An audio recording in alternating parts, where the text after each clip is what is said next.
Tip na výučbu s hmatovými obrázkami trocha inak.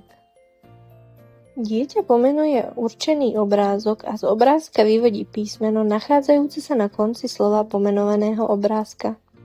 Z krabičky si vyberieme niekoľko kartičiek s ilustráciou. Dieťa obrázok z kartičky pomenuje a vyvodí písmeno nachádzajúce sa na jeho konci. Napríklad opica, na konci sa nachádza písmeno A.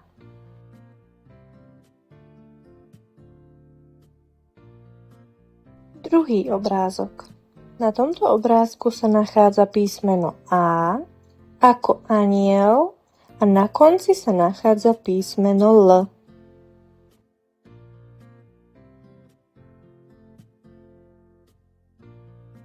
Tretí obrázok. Na tomto obrázku sa nachádza písmeno I ako ihla a na konci sa nachádza písmeno A.